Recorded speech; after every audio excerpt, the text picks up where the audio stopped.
Hello, everyone, and welcome to today's virtual connection, How to Support Mental Health in Children, a partnership between the Alumni Association and the School of Leadership and Education Sciences.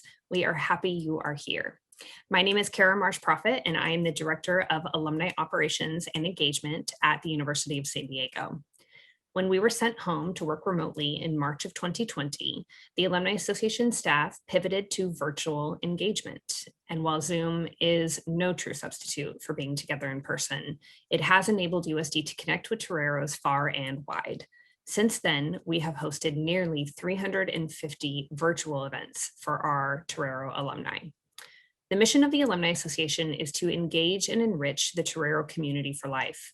Today's connection is rooted in the desire to offer meaningful ways for our community to stay in touch and to provide you resources to better your lives. We are utilizing Zoom webinar this afternoon and have activated the Q&A functionality for you to ask questions throughout the program. Anonymous questions are approved for this session.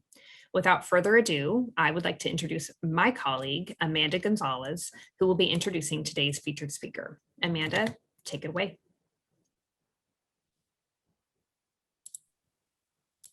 Thank you, Kara, and we are so grateful for everyone joining us this afternoon.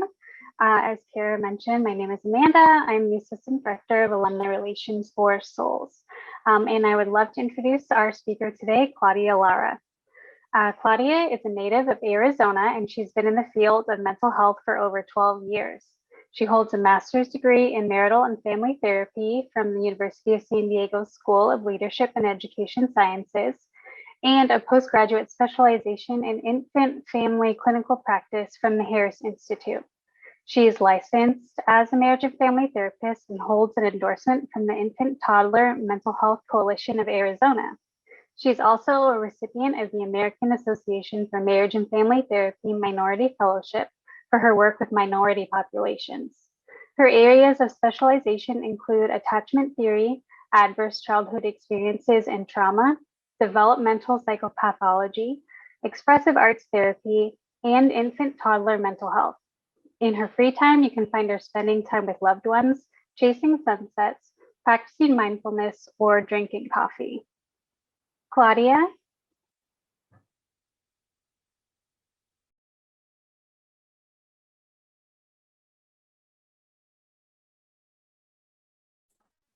Hi, everyone. Good afternoon. Thank you so much, Amanda, for that wonderful introduction.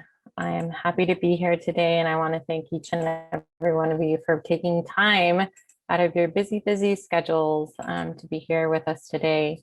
I hope that what we did be of some help in promoting the mental health of not only young children, but also our families. As we know, last year, our pandemic really blindsided us and really started us down a path of difficulties and uncertainty. But we hope, like I mentioned previously, that this will be helpful in being able to keep us hopeful about the future and what's to come. So we'll go ahead and get started now. I do apologize in advance. I am in rural Arizona, and sometimes I have some difficulties with my internet connection. So there will be times when there will be a delay in either my voice or what we have on screen. And also you might see me switching off my camera once in a while in order to have better bandwidth. So we'll go ahead and get started with our presentation. I hope that each and every one of you can see it here. The title is Family Safety and Resiliency During a Pandemic. And we want to take a moment right now of mindfulness and just stare at the picture that we have in front of us. A lot of times we've been, rushing through everything that has been going on around us that we don't really think or take the time to really take a deep breath and think about what this pandemic has meant for us. We see all over in social media and the news, newspaper, everything. We see so many things about this virus and how it has affected our everyday living, but little time is spent really thinking about what is my own reaction to it. And so just going to take about a minute here to stare at this picture. I really want you to take a few deep breaths at your own pace and really think about, what has this meant for me? You know, this year, 2020 that went by, and now 2021, which we are halfway through. What has this pandemic meant for me? What challenges has it brought? What positives has it brought also? And what things am I proud of achieving during this time that we have been struggling to keep things as normal as possible? So our objectives for today are to identify the psychosocial aspects of a pandemic, also learn about fundamental theories that will help guide not only children, but also families through these difficult times. And then lastly, identify protective factors that keep children and families safe and resilient during a pandemic.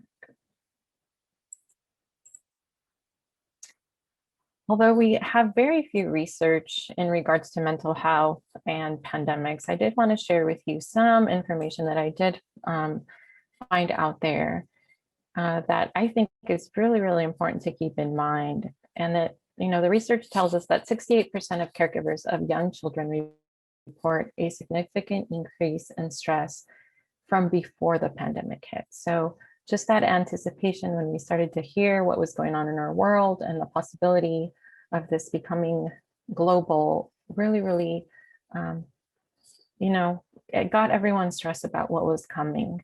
63% of those caregivers also say that they have lost some type of emotional support.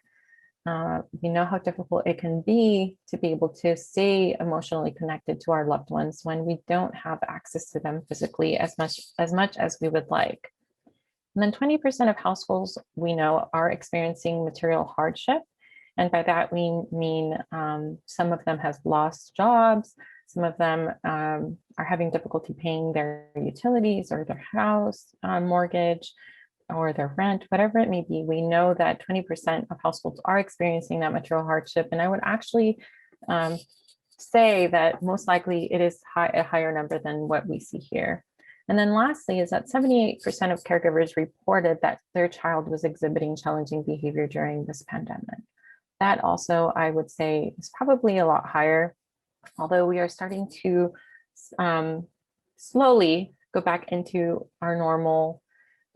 We will see also a lot of challenging or difficult behavior as children are starting to adjust to this other new normal. So right when we thought we had or anticipated we had just gotten used to what this was like, then we start seeing another change come up, and we'll see how difficult this can be for a lot of children and families. So when we think of the psychological aspect and the social aspect of the pandemic, we have to really pay attention to the fact that viruses are unseen enemies that threaten our physical, mental, and behavioral aspects of the individual. So in other words, a virus is really something that's going to affect us on every single level. You know, other things might affect us behaviorally or emotionally or mentally, but for viruses or pandemics, it's really threatening us on all the different levels. Currently, for many, still to this day, though our world is not a safe place to live due to the multitude of natural, biological, and person-made disasters. And by person-made disasters, we really speak of the challenges as a society that we're having, not necessarily that this has been made by a person.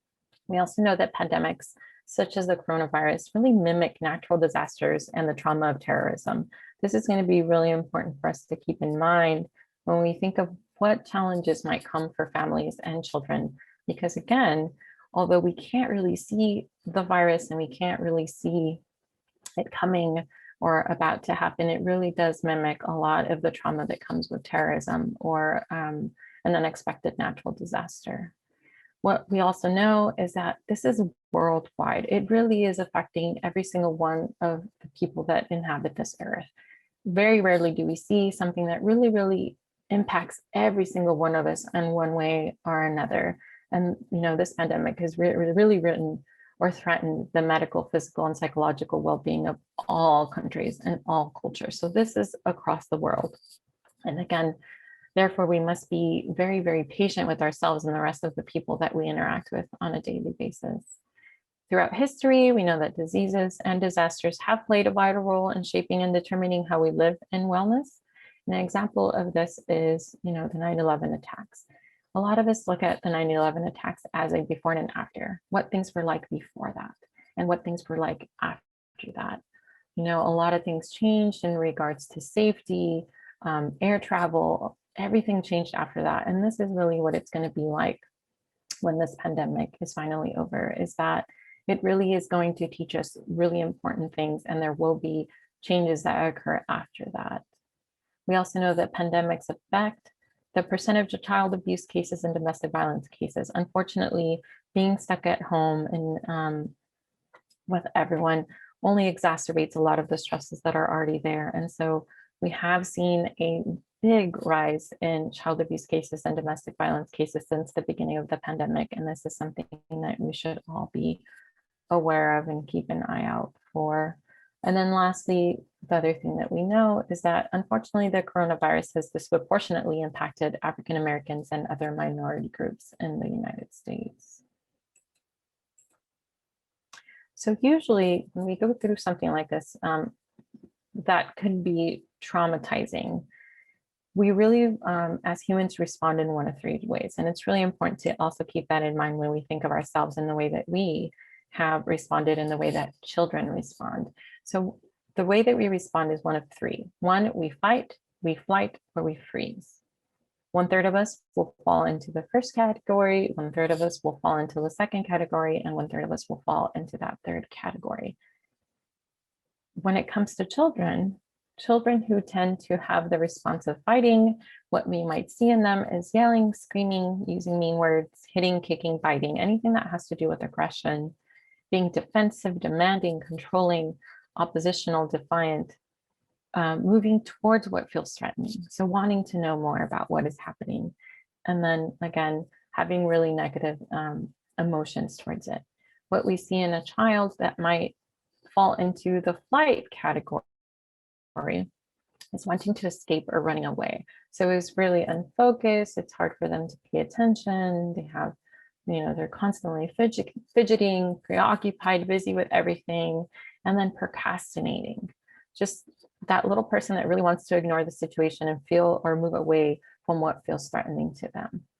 So this is the child that we see anxious, panicked, scared, overwhelmed. And then lastly, the children that we see that freeze are really those children that just shut down. They really tend to isolate themselves, really want to get away from everything, don't want to talk about anything, yet have difficulty completing tasks. They may be prone to daydreaming, zoning out, just unable to move, just apathetic as a whole. And it's going to be very important to really take a moment to be mindful of what this is like for the children in our care or the children around us. What way are they responding? And also being mindful of what way did we respond? Were we the type of person that went out there and said, I just want to continue my life as much, as normal as possible. And so we fight the situation. Did we become hypervigilant or hyperactive about it and become extremely anxious and avoid at all costs having to go out? Or were we just the ones that froze and became immobilized and really took a while for us to really process what was going on in our world? Now we're going to take a look at three fundamental theories that will hopefully help us understand what is going on with our mental health and also the mental health of children. The first theory is really going to focus on the physical safety and the physical necessities that everyone has. Then we're going to take a look at the mental part of it. And then lastly, at an emotional theory that will help us keep our perspective in these difficult times. So the first one here is Maslow's hierarchy of needs. Most of us at some point were exposed to Maslow's hierarchy of needs when we were in undergraduate work or graduate work. And it really talks about what is the needs that need to be fulfilled for somebody to be happy. Usually we start at the bottom of the pyramid and really think about those physiological needs that need to be met. before, or meeting those needs before moving on to anything else. So when we talk about physiological needs, that's really the need for anything that's needed to survive. So food, water, a livable environment, clothing, and shelter. When that is met, then we move on to safety, protection, and security. So being able to feel safe from harm and be with people that make us feel safe, like our family members, or being away from any type of hazard is really what's going to make us feel like we have met that safety, protection, and security on that level, which then would lead us to move along to belongingness and love. So really, this is where we seek out the comfort of our loved ones in that connection, which then would lead to esteem and self-actualization. The reason that we really want to keep this particular theory in mind when we talk about surviving this pandemic and being resilient, not only children, but families, is that we really think about most of us were in the top 3 areas of the hierarchy of needs. And unfortunately, when the pandemic hit, for some of us, it brought us down back to the levels of safety, protection, and security, or even further, physiological. So being physiologically okay. Not only were there people that were struggling with their health, but also people that just were struggling to keep food on their table and to get things to work the way that they had, or that they had shelter to be at every day. And so it's really important to keep that in mind, that for most of us, we were down to what we call our survival mode. And so that should help us become not only more empathetic to what's going on around us, but really empathetic towards ourselves and the children that we spend time with, because we need to understand that even if they were high functioning before, it doesn't necessarily mean that they will continue that way when our safety and our physiological needs are threatened. And so we'll take a look at this little video that I hope does a better job of, or kind of fortifies the way that I explained what the Maslow pyramid of needs tells us.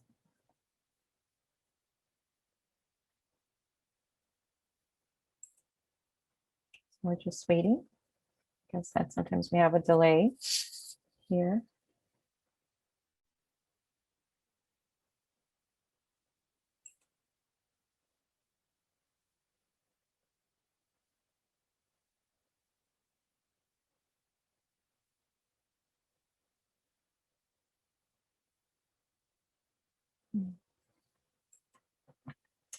Not sure why that is not working.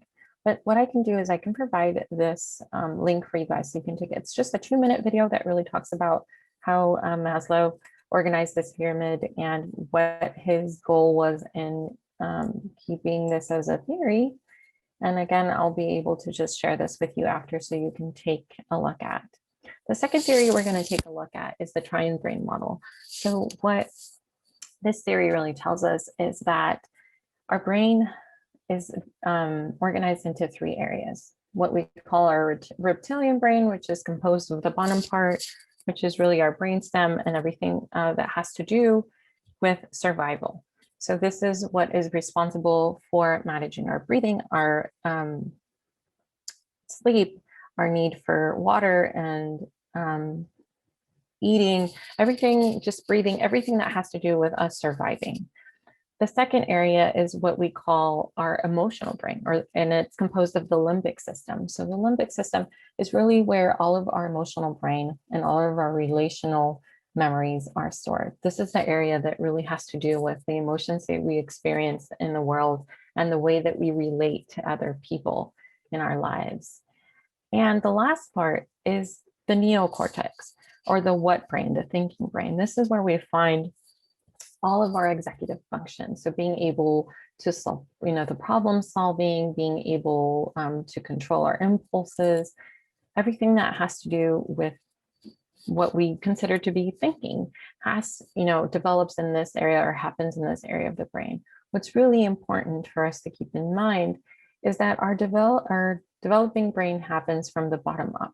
So the very first part of the brain that develops is that crisis brain, or the survival brain, once the needs of that part of the brain are met, so if we have responsive caregiving as a child and we have somebody that keeps us safe and secure and is able to meet our needs in regards to home and shelter and food and everything else, then we're able to move onto our emotional brain. This is where we start experiencing different emotions as a young child. We start, feeling that relationship or that relational interaction with our caregivers and the family around us and the people around us. And so we're able to access all of the emotions that come with it. And then lastly, we're able to develop the thinking brain. But what happens is if a child is in a relationship, a caregiving relationship that does not meet their immediate needs or, for survival, then they become stuck in that area. And it's really hard to get beyond that. So these are the children or the child that is always in hypervigilant mode. These are the children that are always, on the defensive or challenging people around them. And then secondly, what we find is that if we're not able to meet those needs in the survival brain, then we're definitely not able to meet those emotional needs of the child. And it's really, like I said, it's really just important to understand this, because one of the things that I've heard a lot during this time in the pandemic and the work that I do is that parents are concerned about the development of their children and especially their schooling. What I hear a lot is they're not doing as well in school as they were before, or they're not paying as much attention, they're being impulsive, they're not making rational decisions the way that they did before. And my explanation to this is they're having to rely back or go back to their survival brain. Once this is taken care of, once a child has a stable home, has food on their table, is feeling safe more than anything, then they can start dealing with their emotions and start regulating those emotions and start experiencing some of those emotions before moving on to the what of what is going on. And so what I always tell them is, although we are worried about children's, getting behind in school, the pandemic has really helped us focus on the emotional part of the brain and the survival part of the brain, and really giving these children their social and emotional elements that's going to help them get through life. And so it's really important to keep that in mind for those kids that are really having difficulty adjusting to what this has brought to us.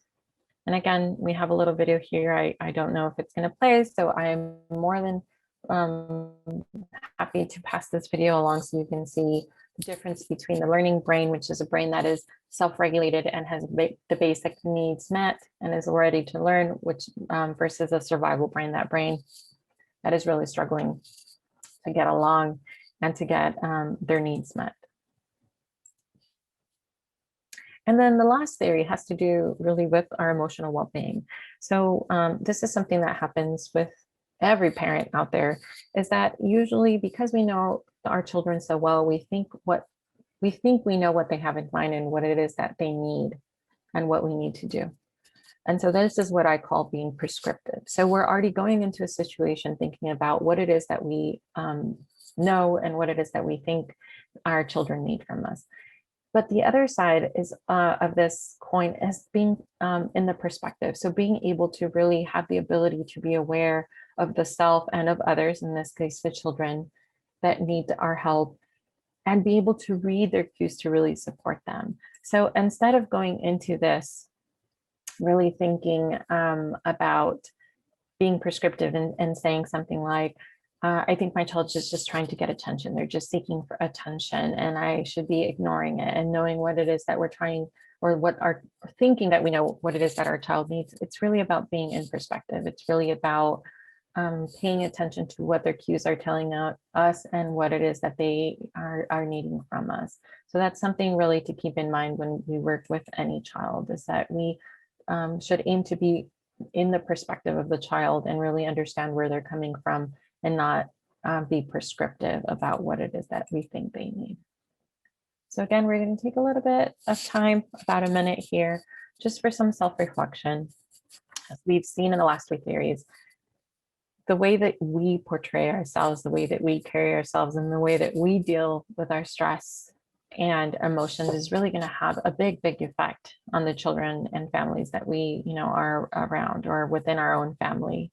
And so we really need to be clear and mindful of how we stand or what we feel about certain issues. And so I just invite you to take a few moments here to just think about some of these questions. There's no need to answer them, towards anyone else, but just be aware of them. It's very, very important for us to, take a moment and be mindful of them. The first one says, how would you define risk-taking, healthy or unhealthy, normal or abnormal behaviors during this pandemic? What is your perception and attitude towards people wearing masks currently? What are characteristics of a positive and resilient school, work, home, and community environment? And then lastly, how do your personal views? So all of the answers to these questions, how do your personal views of this pandemic impact you and your family? So again, there is no right or wrong answer, but just a moment of mindfulness and asking us to think a little bit about our perspective in all of this. So now we're going to move on to the second part of this presentation, where we're really going to focus on the protective factors. So what is it that's going to keep us resilient and safe and moving forward with hope in this pandemic? This is what I would call more of like the intervention. So I hope that you're able to get some interventions from here. They are very generalized. And again, it's, not specific to any child or family, but I hope that you get some ideas from being able to discuss these protective factors for children and families. So the 5 protective factors are meeting basic needs, sensitive and responsive caregiving, emotional support for children, support for caregiver well-being, and then social connectedness. So the first one, when it goes back to, or it ties very much closely to Maslow's hierarchy of needs, it says the basic human need in life are to feel a sense of physical safety, security, and love. It really invites us to focus on the task at hand and requires, our attention and being in the here and now. As humans, we're so good at doing multiple things at once and trying to get everything done quickly that we forget to practice mindfulness. And it is such an important component of our emotional well-being that I can't stress it enough. It's really important to focus on the task that's at hand and experiencing it with all of our senses. Usually what meeting the basic needs also talks about is the importance of emotion. So although emotions are very, very important, there should be no value placed on them. So we shouldn't be hearing things like these are good emotions or bad emotions, positive emotions or negative emotions. It's just important to acknowledge all emotions and find a positive outlet to process them effectively. There is no such thing as a bad emotion or a negative emotion. We all experience them very differently, and it's actually very, very healthy to experience, just the full array of them. Another thing that we should be paying attention in regards to emotion is that those unsolicited emotions that come up for us, that moment where we just break down and cry and we don't know where it came from, or that moment where we became very angry at someone and we don't really understand why, can really tell us to pay attention to our emotions, especially because they're coming to us spontaneously. It means that there is a need for emotion to be let out, but we're really fighting and spending a lot of our energies, trying to suppress those emotions. So being able to just pay attention to those emotions that come to us without being solicited, those emotions that come when we're not being asked how we're feeling or how we're doing. And then to recognize that the most dysfunctional emotion we can have is just no emotional reaction at all. We have all experienced an array of emotions during this pandemic, and please know that that is very, very normal and actually very healthy, as long as we find an appropriate outlet for them, so that we're not keeping them bottled up until we explode, or that we are not expressing them in unhealthy ways, like raising our voices or being harsh towards others. The second protective factor is the sensitive and responsive caregiving, not only for the children again, but with anyone within our family. So this really encourages us to spend time with our kids and to model compassion and self-regulation. co-regulation is one of the most important tools that you have as an adult when working with children. Being able to be self-regulated yourself, that really trickles down to the child, and the child picks up on those cues and becomes also regulated themselves. So being able to spend that time to model the self-regulation and compassion is just going to be very, very important. It is also important to discuss critical issues of the pandemic and its possible physical and mental health consequences. You know, it's everywhere. We know that it's everywhere. We hear about it, we talk about it, we view it, it's just everywhere. And it's really, really important for us to sit down and have an honest conversation with children about it. Obviously in a developmentally appropriate way, with the words that a child uses or with the questions that a child has. But this is just very essential for a family cohesiveness and resiliency. It's that elephant in the room that nobody talks about. And sometimes what we hear is that children don't understand. They're too young to understand, but in reality, they understand more than we know. And so being able to just open up that space for them to be able to have those conversations is really going to bring a lot of cohesiveness into the family. And what we talked a little bit about earlier is that most adults feel a certain level of stress, fear, and anxiety about the threats of the pandemic. And this is usually projected onto the children. Again, children look to us as adults for that safety and protection. We are responsible for keeping them safe and keeping them alive. And so they look to us, and when they see that we're stressed, they see that we're angry, they see that we're really struggling, then they start to believe that they should also be stressed and worried in order to be able to survive. So it's okay to acknowledge that we feel this way to children, again, in developmentally appropriate ways, but it's even more important that we learn self-regulation and really engage in self-care to be able to be that strong, wiser, stronger, the stronger, wiser, kind person or protector for that child. Provide emotional support for children is that third protective factor. It assumes that children have heard a lot about the pandemic from other unreliable sources. And so again, we urge you to talk about it with them. Allow them to ask those questions. Provide an outlet that gives these children permission to be honest and open with verbalizing their thoughts and feelings about the pandemic. And then having proper resources to communicate with children at their level of development. So whether it be storybooks, there's so many things online that, social stories that talk about what the virus is, what the pandemic is like, why we can't see our loved ones, why school has gone, partially gone to virtual. There's so many resources out there that we can find to help children understand at their level what is going on and helping them, feel safe and secure while this is all going on.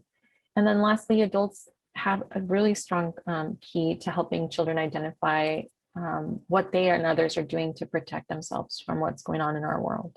So not only are being able to identify emotions about what is going on, but then also what are we doing? Reminding them, this is the reason we wear masks in certain situations. This is the reason, that we're going to the doctor. This is the reason that we're washing our hands so much. This is the reason that we're staying away from our elderly family members. Whatever it may be, but just helping them identify what is it that we're doing as a family to keep ourselves safe and healthy. This is a more in-depth look for all of you who work with a specific or have an age in mind when thinking about how do we support children. These are some of the more typical reactions that we might see in a child that's going through stress. The fear of being alone, bad dreams, speech difficulties, loss of bladder, bowel control, constipation, bedwetting, change in appetite, increased temper tantrums, whining, or clinging behaviors. And then I have also included here ways to help. So the most important thing, as we said, as parents or caregivers, you are the most important tool in helping children with their mental health. And so patience and tolerance is of utmost importance. Also providing reassurance, whether it be verbal or physical, that they are safe and that everything is okay. Encouraging expressions through play, reenactment, storytelling, allowing short-term changes, not only in sleep arrangements, but other arrangements. But then again, engaging in comforting activities, whether it be before bedtime or maintaining regular family routines is really going to be very, very important for children that are very, very young. The same goes for school-age children. So children 6 to 12, excuse me, these are some of the reactions that we might see. And I'm hoping that we can make this available to you guys after. I'm more than happy to. That way we don't spend too much time just going over them and things that we can do to help this age group. And then the last age group, which is the adolescents, 13 to 18, what we might see in them, and then how to help. And again, this is taken from the Parent Caregiver Guide to Helping Families Cope with the Coronavirus Disease. And I can make this available for anyone that wants it. I can pass it on to Amanda and she can get it out to everyone. But if you look at the 3 different age groups, you'll see that things are very, very similar. You really go back to having a parent that is self-regulated, that is taking care of themselves, and being patient, tolerant, and reassuring, and then allowing them to find outlets for some of the worries that they have, and then continuing that social connection with the people that are important for them. The next protective factor, the 4th, is support for caregiver well-being. It's very, very important, especially in these moments, that we recognize that self-care is not being selfish. Self-care is necessary. It is the first aid for mental health in difficult moments like we're living in our world right now. We really need to encourage parents, caregivers, teachers, anyone that works with children to engage in things that they do well, to feel a sense of accomplishment and control. It's also recommended that the caregiver limit exposure to ongoing stress triggers. This can be very different for everyone, but an example that I wanted to use here is the social media. We don't need to have this much information bombarded at us. And then it's really, really important to help caregivers recognize that children's responses become intensified when they sense high levels of stress, fear, and anxiety from their caregiver. Something that we've been talking about from the beginning of this presentation.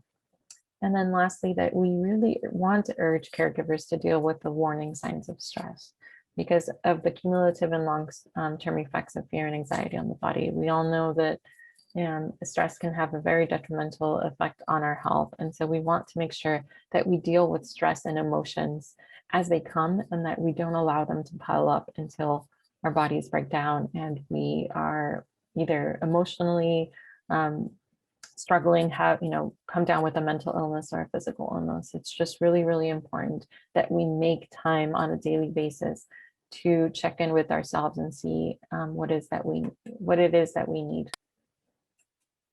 And then lastly is social connectedness. So being able to provide play experiences for children that establish physical contact, communication, and relieve stress and anxiety. One of the things that we miss most during this pandemic has been that physical touch. And so if children and caregivers and families are not able to receive that physical touch from extended family or friends, being able to provide that within our family is going to be very, very important. A game of tickling or twister, whatever it may be, but really providing those experiences that establish those physical connections is going to be really, really important. It's also really important to keep a regular family schedule as much as possible for meal times, leisure, and bedtime, because again, this helps with the sense of normalcy and security. The use of virtual platforms, again, suggested. Things are changing a little bit for us now, but really just suggested in order to be able to, feel connected to everyone else. So allowing children to also have virtual play dates with others or engaging in certain activities virtually is another way to continue to connect socially. And then one other thing that I see a lot in the work that I do is that people continue to want to focus on their individual needs and wants and forget to work together as a family, as a community, and as our world. In order to make it out of this pandemic, if there's one thing that we've learned is that we have to work together. And so although our individual needs, or we're used to being guided by our individual needs, it's really important to keep those in check. Just currently, we're not saying that this is going to be forever the case, but really focusing on what's the best, not only for me, what's the best for my children, my family, my community, and the world as a whole, are really important questions that we should be asking ourselves. And lastly, that we all need to begin thinking of ourselves as survivors and not victims. We're not a victim of this pandemic. We are survivors. We have been in it for more than a year, almost a year and a half, and we're continuing, to be hopeful and working hard. And just a reminder that, we have overcome disasters before, and we will do it again. So just as a recap, if there's certain things that we want to keep in mind, is that we want to consider all information that comes to us, not only to us or to our children. We really need to consider those sources of information. We need to combat social isolation, again, for the children and for ourselves. We need to provide concrete support. So being able to sit with children and being able to play with them, or doing something concrete for ourselves with self-care, whether it be a breathing exercise, whether it be being mindful of our own emotions and where we're feeling it in our bodies. And then lastly, encouraging creative solutions, being willing to try something that maybe we haven't tried in the past. And that, yes, it may be very uncomfortable, but we really want to make the best of the situation that we're all in. Just a few last things that I wanted to add is that the only certainty we have about our future is that the pandemic is uncertain. And so we all will be, changing, things will be changing, and that's okay. And that the most important resource we have is each other. That's what we're here for. We're here to, help each other through this. So we need to take responsibility by continuing with our daily activities, being mindful of our good virus hygiene, and then also focusing on how we are empowered with self-care and resiliency skills will support us in moving through this pandemic. Just wanted to include some mental health resources here at the end. The National Child Abuse Hotline, Center for Missing and Exploited Children, Domestic Violence Hotline, and also a National Suicide Prevention Hotline. It's really, really important that we keep these handy in case, there's ever a need for them, whether it be within our own family, our friends, extended family, whoever it may be. And again, you'll find some of these resources here at the end, and I'll be passing this along. So if anyone has any questions, please, we'll go ahead and take the time now, Amanda, to answer some of the questions that we might have, please. So we did have some questions submitted with registration. And it looks like the first one we have is, I'm working with youth in school gardens, and most of my experience is with older and middle and high school youth. Would love any pointers on how to recognize stress and anxiety in younger children, especially when they do not have the words to articulate their feelings.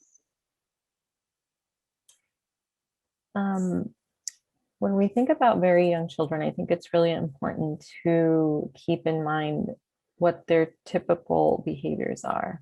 So any change in their typical behavior is usually a red flag for us. So any change in the behaviors that they've had previously. So any change in their sleep patterns, any change in their eating habits, any change in even their facial expressions. If this is a child that usually smiles and all of a sudden has not been smiling, just anything that is out of the norm for very young children is usually going to lead us to start questioning what this child is experiencing in the moment, whether it be a negative emotion or a negative experience. Again, I would say just paying attention to what is outside of the norm for that child.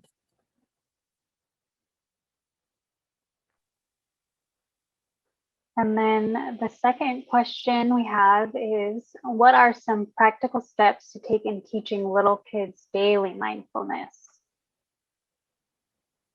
So for little ones, being able to teach mindfulness, when I think about mindfulness, I think we think about very intricate exercises, but for little ones, usually what I start with teaching mindfulness to them is just having them pay attention to their breathing. So doing, very short breathing exercise with them and just really having them pay attention to it. For some of them, it's something that they really have not focused time on. And the second thing that I would do or suggest to teach mindfulness to little ones on an everyday basis is to just spontaneously ask them to experience the world through their different senses.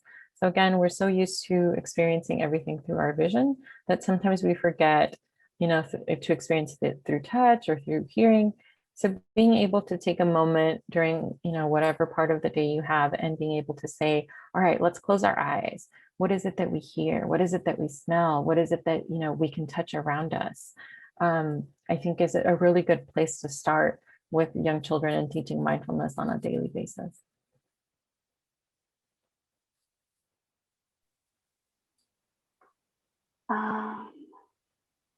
What are the most effective strategies for working with school and preschool staff to help support the parallel process of regulation and burnout prevention to reduce the impact on the ability of staff and students to regulate and/or co-regulate in a shared environment to prevent attachment ruptures? These are some good questions. Yes, very good question. So I think it's very connected to a lot of the things that we've been talking about today. So when we think about emotional health for most of us, there are two very important components. The very first one is self-regulation. So being able not only to regulate our emotions, but to be able to identify them. Identifying them is the very first step. Being able then to find a way to express them or process them is going to be really, really important. So for those that are in leadership positions, whether it be, the directors, the teachers, it's really going to be important for them to be able to have the skill of identifying and, processing or expressing emotion. And then, which leads to self-regulation and then also self-care. Like I said, in order to prevent burnout, in any profession, but especially those that you're providing care for others, it's really, really important to care for yourself. It's really important to identify what it is that I need to keep my battery full, because again, what we know is that we can't give what we don't have. And so being able to have that trickle down, whether we have leaders, like I said, whether it be directors, teachers that are able to self-identify and self-regulate emotions, that are able to care for themselves, that is then modeled for the teachers. And lastly, that is also going to be modeled through the teachers to the children that are being served.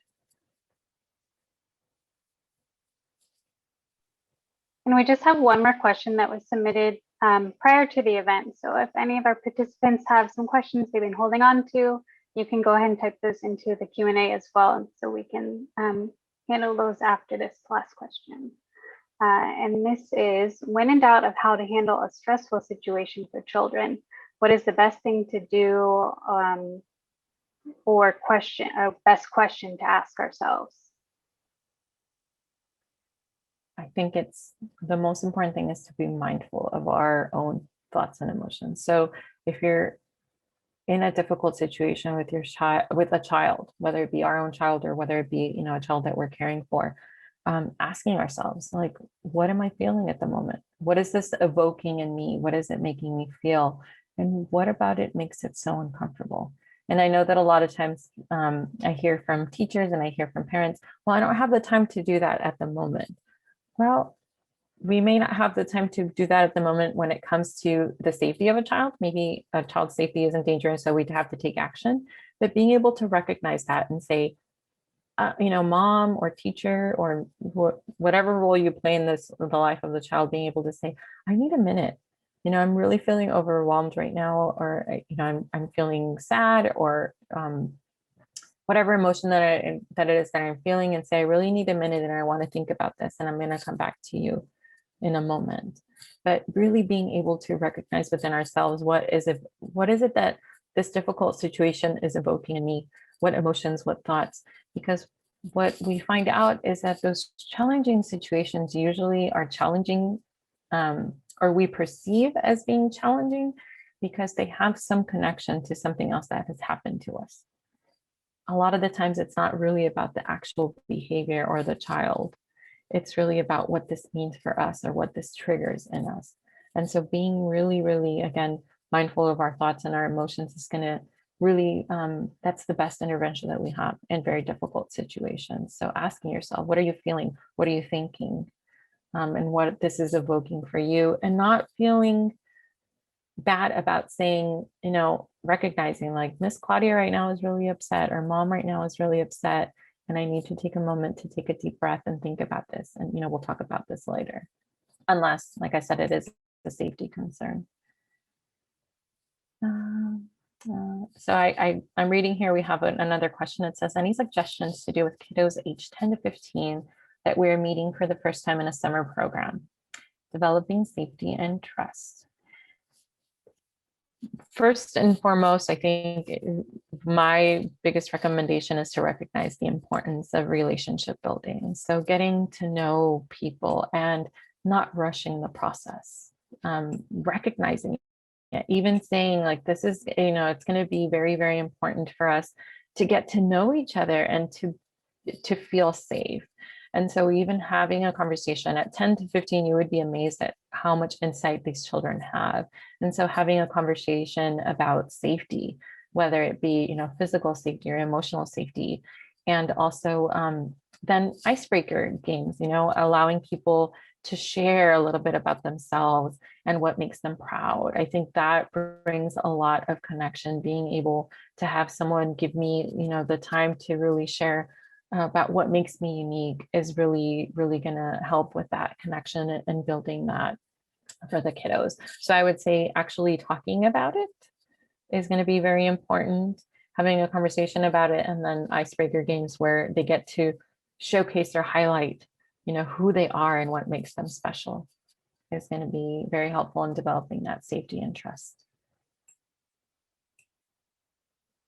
That is the only question I saw. I don't know if there are any other questions out there. That was the only one I know that it seemed, I saw pop up too. Yeah, it seemed like there was a lot of information, like I said, and it's not all inclusive. I did want to point that out. But yes, not rushing that process. We had a comment here, exactly. And I think that's the same here for us. It's not, I wish we had more time so we didn't have to rush through it. We have another comment it says, while in our house, we strive to maintain normalcy, sometimes being flexible and adapting to change as needed. How do we help children through these transitions? I think what really is helpful in helping children through any transition or any difficult transition is allowing them, or excuse me, let me take that back, not allowing them, but giving them a heads up of the change that's going to happen in advance. So even if it's a change about, what we're having for dinner today, hey, saying, I want to let you guys know that even though Tuesdays are, spaghetti night, today it may not work that way. So giving them the information to be able to process before it actually happens is really, really important.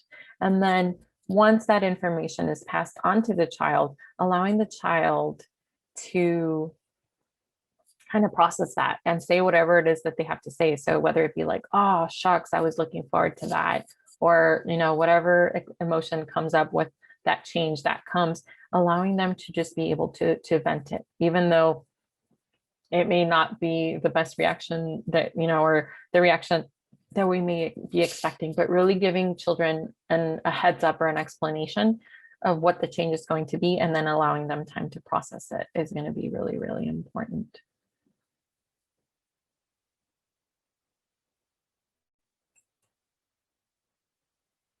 And then I saw here somebody that commented, don't rush the process, and then for preschool or kinder aged kids. I'm not sure if you were looking for something specific for preschool or kinder aged kids, or if that last question was in regards to that. Again, for any age or any child at any age, knowing what's coming next is really important. I can't stress it enough, especially with children that don't have words yet, being able to let them know something as simple as, bathing them or changing their diaper, being able to express that to them and say, okay, now it's time to change your diaper. Now it's time, for mom or for auntie or whoever it is to give you a bath. And first we're going to, test the water, then we're going to sit you in the water, and then we're going to, wash your hair, and all of these things so that children know what's coming next is really going to help them kind of process and normalize everything for them. Because if there's one thing that children do, struggle with and do not like, is change, and change that is not only not expected, but there is no explanation to it, brings on the most challenges with children. And I don't see anything else, but I hope that this has been somewhat helpful and understanding, where these challenges are coming from, and hopefully give you just some ideas on how to help the children and also our own families and families that we're in contact with get through these very difficult times. Thank you everyone for your time, and thank you, Amanda, for the opportunity and the University of San Diego to be able to share with you guys today. Thank you so much for joining us today. It was definitely very informative. I agree with that. Thank you so much, Claudia, for your time and expertise and energy today. Mental health is important for everyone, and without a doubt, our little ones have been experiencing the struggle and the emotion through pandemic, and everyone always says that kids are so resilient, and I don't know if that's necessarily always true. So this is a lot of really great information, and I personally will be taking it back and as I play mom to my 3 little ones. For those of you who are still with us, I will go ahead and share our thank you screen. You may have seen a sneak peek of this. We do have a couple more sessions as part of our wellness series. Next Tuesday, we have conflict resolution and communication skills. And then the following Tuesday, our final session as part of our wellness series on improving your sleep. So thank you all for spending some time with us. For those of you who are watching this back on our YouTube channel, we hope to see you as part of a live virtual event soon. If you guys have any questions, please feel free to reach out to us at alumni at sandiego.edu, and we will be in touch soon. Take good care, Toreros.